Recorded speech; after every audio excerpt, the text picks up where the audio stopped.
नमस्कार। Arvind Kumar coaching classes में आप सभी लोगों का स्वागत है। आज का टॉपिक हमारा क्लास 9 का वो चैप्टर नंबर 1.1 का उसका अगला क्वेश्चन देखते हैं क्या कह रखा है। कह रखा है कि कथन सत्य है या असत्य है, कारण के साथ अपने उत्तर दीजिए। ये जो कथन दे रखा है यह सत्य है या असत्य है, उसका कारण भी बताना हमको। कथन क्या दे रखा है कि प्रत्येक प्राकृत संख्या एक पूर्ण संख्या होती है। यस, हाँ, प्रत्येक प्राकृत संख्या एक पूर्ण संख्या होती है, क्योंकि सभी पूर्ण संख्याओं में पूर्ण संख्या हमारी जो 0 से स्टार्ट होती है और अनंत तक जाती है, धनात्मक संख्याएं सभी की सभी होती हैं। तो हम कहेंगे कि पूर्ण संख्या में प्राकृतिक संख्या सम्मिलित होती है। पूर्ण संख्या में सभी पूर्ण संख्याओं में प्राकृतिक संख्या सम्मिलित होती है। यह कथन हमारा सत्य होगा। यह कथन हमारा सत्य होगा।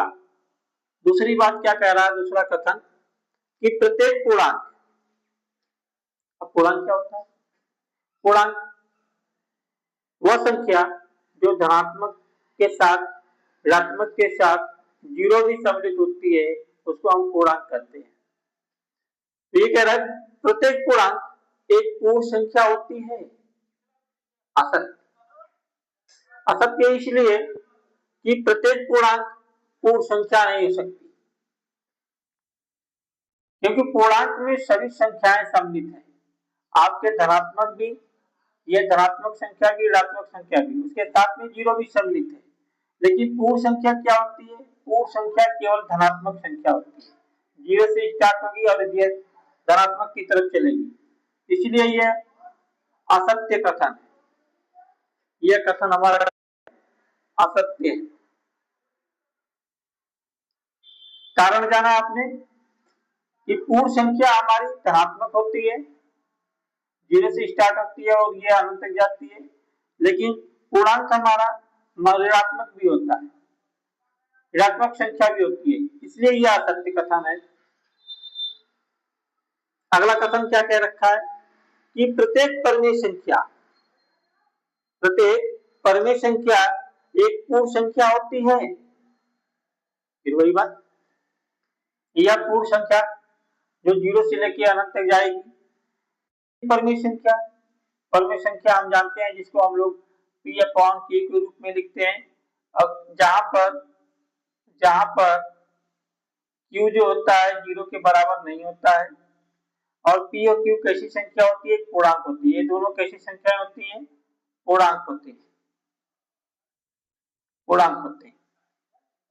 तो बोल रहा है कि प्रत्येक परमेय संख्या एक पूर्ण संख्या होती है। कहेंगे असत्य, क्योंकि 1/2 पूर्ण संख्याओं का मान, मैंने पीछे भी बताया कि पूर्ण संख्याओं का मान धनात्मक होता है, लेकिन प्रत्येक परमेय संख्या का मान धनात्मक नहीं होता है। ये दशमलव में भी आ जाएगा। 2 से अगर इसमें भाग करेंगे तो ये हमारा 0.5 आ जाएगा, दशमलव में बदल जाएगा। तो हमारा प्रत्येक परमेय संख्या एक पूर्ण संख्या नहीं हो सकती। यह कथन असत्य है। यह कथन असत्य है। कारण आपने जाना कि सभी परमेय संख्याएं पूर्ण संख्या नहीं होती, क्योंकि ये दशमलव में आ जाता है।